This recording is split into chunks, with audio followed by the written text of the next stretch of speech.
Bismillahirrahmanirrahim. Assalamualaikum warahmatullahi wabarakatuh. Perkenalkan, nama saya Ikram Duniawan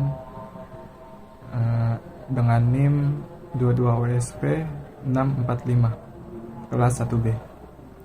Dan di sini saya akan menerangkan tentang proyek final dari PPML, yaitu materi saya adalah tentang puil. Salah satu faktor penting bagi terpenuhnya keselamatan ketenaga listrikan adalah pemasangan instalasi listrik yang memenuhi ketentuan dan atau standar yang diatur dengan persyaratan umum instalasi listrik, yaitu PUIL, sebagai acuan untuk pemasangan instalasi listrik. PUIL sejak pertama kali diterbitkan pada tahun 1964 telah mengalami beberapa kali perubahan, yaitu PUIL 1977, PUIL 1987, setelah itu PUIL 2000, dan terakhir yaitu PUIL 2011. Dan PUIL 2011 yaitu dan PUIL 2011 adalah materi yang akan saya berikan. Terbitnya PUIL 2011, SNI akan menjadi acuan baru pemasangan instalasi listrik yang merevisikan PUIL sebelumnya dalam rangka mengikuti perkembangan teknologi dan perkembangan standar internasional. PUIL memberi persyaratan untuk desain, pemasangan, dan verifikasi instalasi listrik. Persyaratan ini dimaksud untuk menerapkan keselamatan manusia, hewan ternak, dan harta benda terhadap bahaya dan kerusakan yang dapat ditimbulkan pada pemakaian secara wajar instalasi listrik, dan untuk menetapkan fungsi yang tepat dari instalasi tersebut.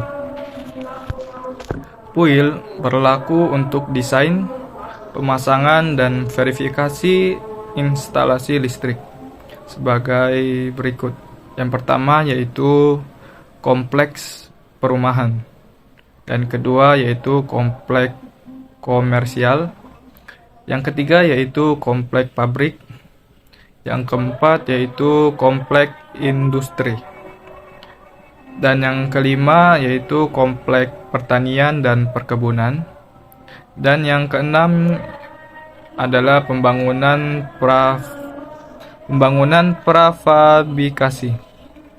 Dan selanjutnya, PUIL tidak berlaku untuk perlengkapan traksi listrik, termasuk peringkapan perlindungan dan sinyal. Yang kedua yaitu perlengkapan listrik kendaraan bermotor, kecuali yang dicakupi dalam bagian 8 jika ada. Yang ketiga yaitu instalasi listrik dalam kapal dan anjungan lepas pantai portable dan magun. Yang keempat yaitu instalasi listrik dalam pesawat udara. Yang kelima yaitu instalasi pencahayaan jalan umum yang merupakan grid daya pabrik.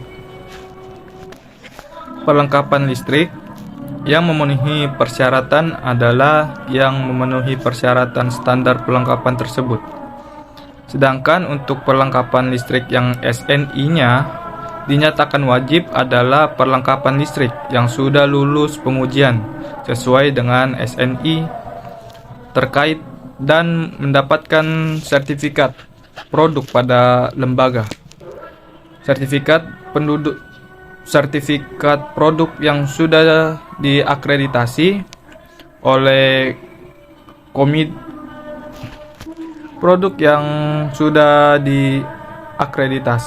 oleh Komite Akreditasi Nasional KAN, KIN, serta diberi label SNI pada produknya.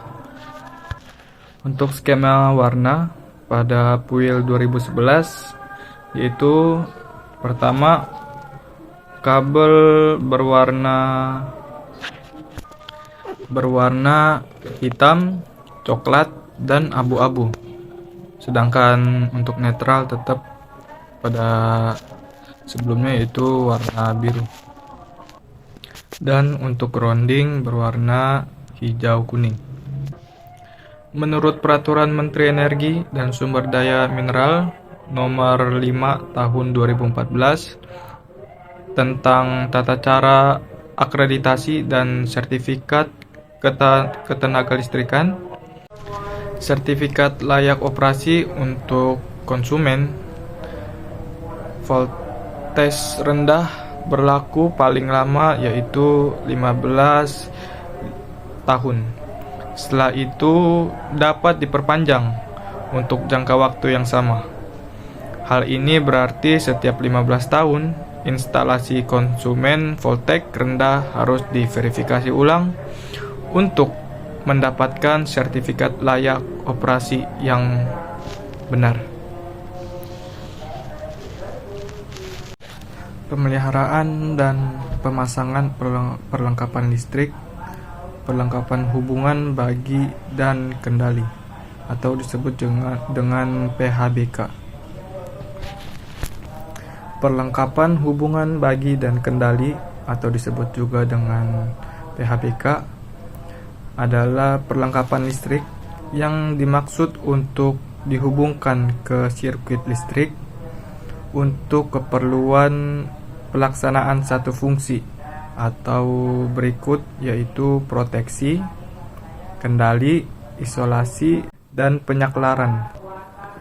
Standar PHBK adalah seri EIC 601439 yang terdiri atas pertama yaitu General Rules, sudah diterjemahkan menjadi SNI. Yang kedua yaitu Power Switchgear and Control Gear Assemblies, sudah diterjemahkan menjadi SNI. Yang ketiga yaitu Distribusi Board Intended to be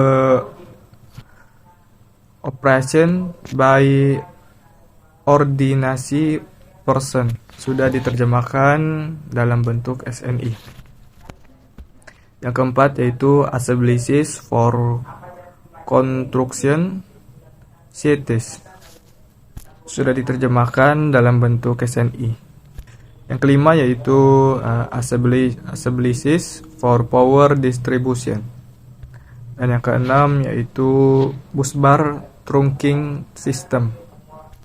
Fungsi utama dari PHBK adalah yang pertama yaitu proteksi listrik terhadap arus beban lebih. Yang kedua yaitu arus hubung pendek. Yang ketiga yaitu kegagalan isolasi. Dan yang keempat yaitu arus sia-sia. Dan selanjutnya yaitu isolasi listrik dari bagian instalasi.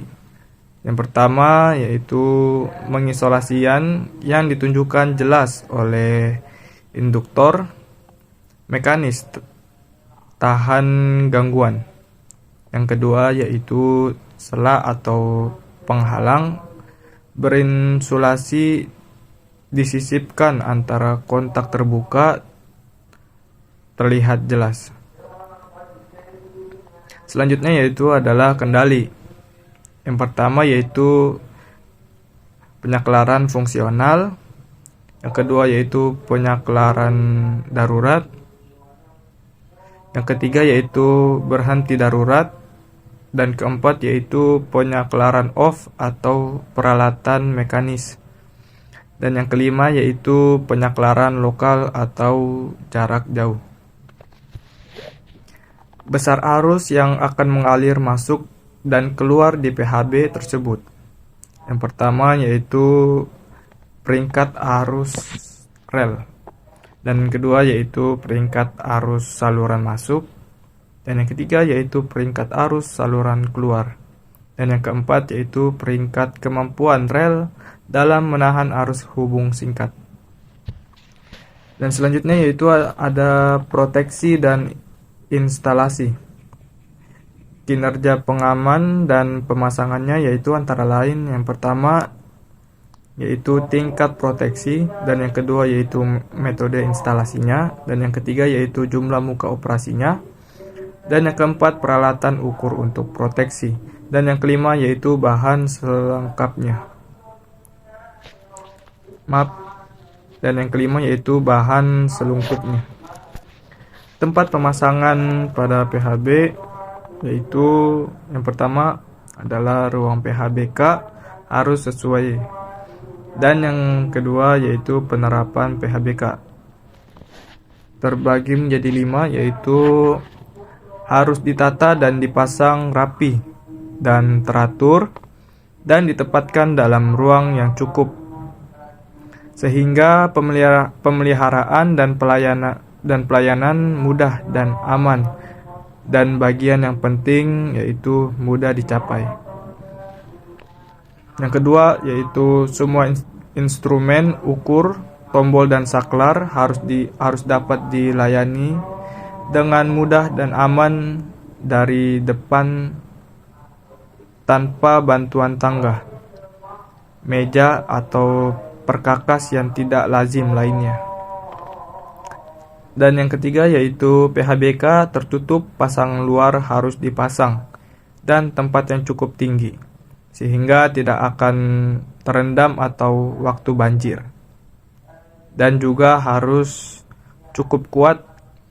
Dan yang keempat yaitu PHBK tertutup pasang dalam yang ditempatkan dalam ruang khusus. Harus menutupi ketentuan untuk ruang tersebut. Dan yang kelima yaitu lemari hubung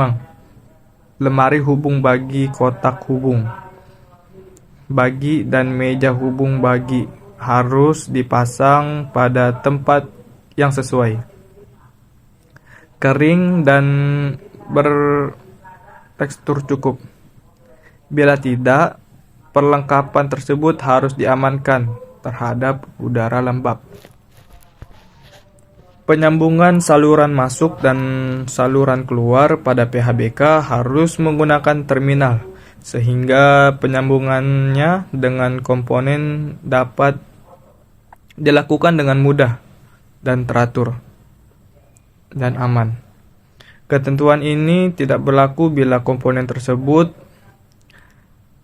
letaknya dekat dengan saluran keluar atau saluran masuk. Komponen yang dipasang pada PHBK yaitu contohnya yang pertama yaitu ada MCB. MCB untuk rumah tangga dan sejenis harus memenuhi seri EIC 608898. Yang kedua yaitu ada GPIS untuk rumah tangga atau sejenis harus memenuhi seri EIC. Dan yang ketiga yaitu sakring untuk industri maupun untuk rumah tangga atau sejenisnya harus memenuhi seri EIC. Dan yang keempat yaitu MCB untuk industri harus memenuhi seri EIC. Dan yang kelima yaitu kabel PVC harus memenuhi seri EIC. Untuk konduktor rel yang digunakan pada PHBK harus terbuat dari tembaga atau logam lainnya yang memenuhi persyaratan sebagai konduktor listrik. Bila misalnya konduktor aluminium dihubungkan dengan rel tembaga dari PHBK tanpa bimetal, akan terjadi korosi galvanik, yaitu korasi yang terjadi pada dua logam berbeda jenis jika dihubungkan. Sesuai deret volta, unsur logam dengan potensial elektroda lebih negatif ditempatkan di bagian kiri, sedangkan unsur dengan potensial elektroda yang lebih positif ditempatkan di bagian kanan. Semakin ke kiri kedudukan suatu logam dalam deret tersebut, maka logam semakin reaktif, semakin mudah melepas elektron. Sebaliknya, semakin ke kanan kedudukan suatu logam dalam deret tersebut, maka logam semakin kurang reaktif atau semakin sulit melepas elektron. Pada khusus aluminium atau Ai dan tembaga Cu, karena letak Ai ini di sebelah kiri dan Cu di voltage, maka Ai akan lebih mudah melepas elektron dibanding dengan Cu. Jadi Ai akan tergerus lebih dulu bila kedua logam tersebut kontak secara listrik. Instalasi listrik terpasang harus diverifikasi oleh konsuil Komite Nasional Keselamatan untuk Instalasi Listrik atau PPILN, Perkumpulan Pemeriksa Instalasi Listrik Nasional, yang saat ini telah mendapat izin dan pengesahan dari instalasi atau lembaga yang berwenang, yaitu Direktur Jenderal Ketenagalistrikan Kementerian Energi dan Sumber Daya Mineral. Setelah dinyatakan memenuhi syarat, maka instalasi listrik dinyatakan layak operasi dan diterbitkan sertifikat layak operasi sehingga instalasi listrik dapat dioperasikan. Sesuai lampiran 4 Peralatan Menteri Energi dan Sumber Daya Mineral Republik Indonesia nomor 5 tahun 2014 tentang tata cara editasi dan sertifikat ketenaga listrikan, mata ujian sertifikasi instalasi pemanfaatan tenaga listrik, tegangan rendah, maka mata uji yang harus dilakukan pada verifikasi adalah sebagai berikut. PUIL 2011 merevisi nilai resistansi isolasi minimum, yaitu tegangan ekstra rendah yang memenuhi persyaratan, yaitu tegangan uji arus searah, yaitu 250 volt, dan resistansi isolasi yaitu 0,25 million